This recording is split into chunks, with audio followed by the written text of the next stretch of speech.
Hey guys, how are you doing? So I've been talking to a lot of coaches that have been having this problem where social media is not growing for them fast enough. One thing that I wanted to come in here and share is that I used step one, use your personal page on Facebook. This is where friends, family are already connected to you. Start sharing things like what you want to be known for and solutions to the very problems of what you want to be known for. Relate it to your niche. Also go on your personal Facebook page and say, I have a free gift. On X, do you want it? Drop a yes. Email those people, get into your DMs and PMs. I see a lot of people struggling in the social media area, and this was one thing I did. I made sure to use that personal page so people would start tagging under like, oh my God, you've got to see the content from this girl. I post a lot about gut, detox, and kids' health. And of course, moms with autoimmune and digestion. If your social media is not up to speed on what it needs to be, you're not going to get discovery calls. Go out locally. This is step number 2. It's not as sexy, and it's not like what we all thought. I thought right away I would come into the space and people would just hire me.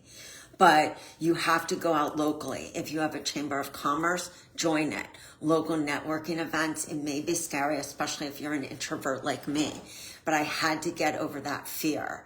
I had to tap deep into my why. I didn't want any woman to suffer like I did and birth babies who were sick. I had to really get into my why on reaching out to other people. Number 3, reach out to your doctor, your chiropractor, acupuncturist, massage therapist, anybody that has a website, and ask if you can do a blog for them. This is a way to get in front of other people's audience. Do a blog, and at the end of the blog, have a call to action to sign up for your freebie. You can also do a newsletter for them. You can also do a workshop for them.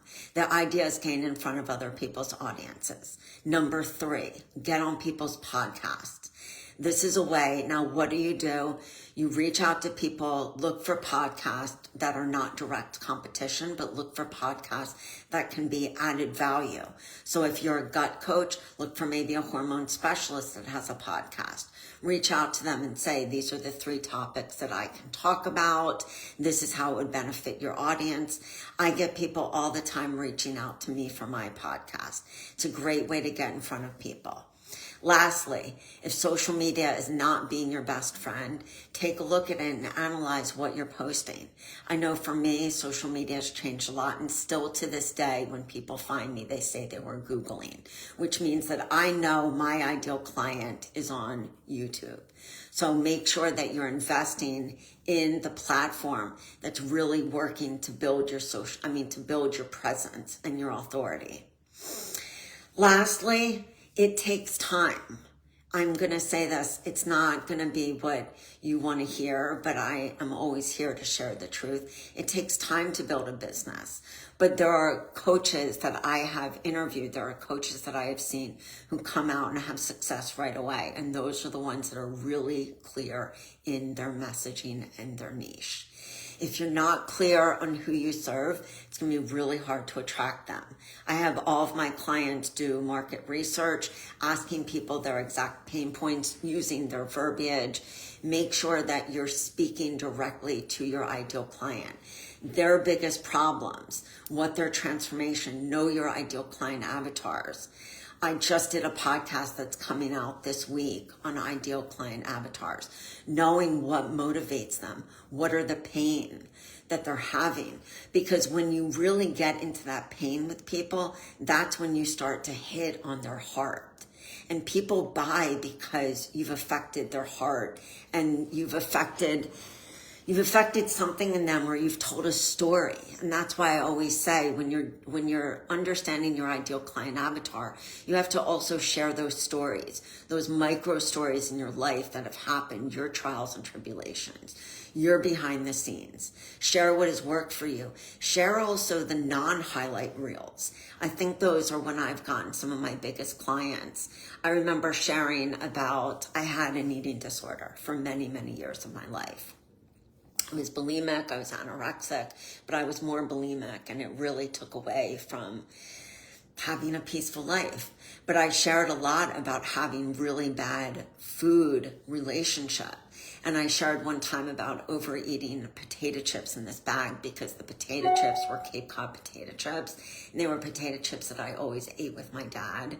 And my dad and I had a very tumultuous relationship from divorce that ended up leading me to have a lot of self-worth issues, self-care issues, all of those different issues that arise from trauma.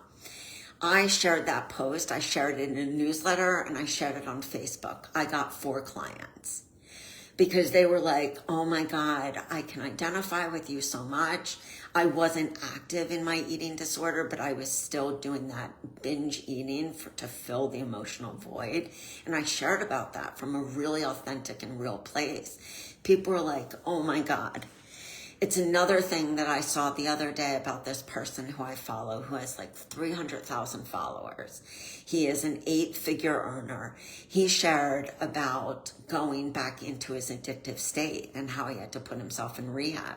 The amount of people that shared under that. Now, I'm not saying to share a story like that.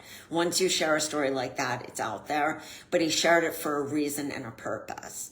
So make sure that you're sharing those authentic stories, because that's what's going to get people to say, oh my God, I'm in love with this person. I really trust this person. That's when we have conversions. So guys, like I said, share on your personal Facebook page, share authentically, join networking groups, get on people's podcasts. Those are the areas that, and make sure if you want to build community that you're building like a Facebook group, something like that. But the key to that is staying consistent. Those are some things that have really helped me. And I had a shitload of freebies. I had a freebie for almost every problem. Amy Porterfield, who is somebody that I follow, love her work, love her podcast. She always says 9 problems, 9 solutions. So that's 9 different, call to actions that you can have on freebies, because remember, the freebie is the problem solver. So give yourself a break if social media is not catching up right away. It's the long game, but still be consistent and make sure your message is super clear. Take a look at your social media, pull back from it, say, am I doing enough to attract my ideal client? And then ask yourself, what do I need to be focusing on, and drill on that. All right, guys, it was great being with you today. If you have any questions, drop them below, and I'm here for you. Bye, guys.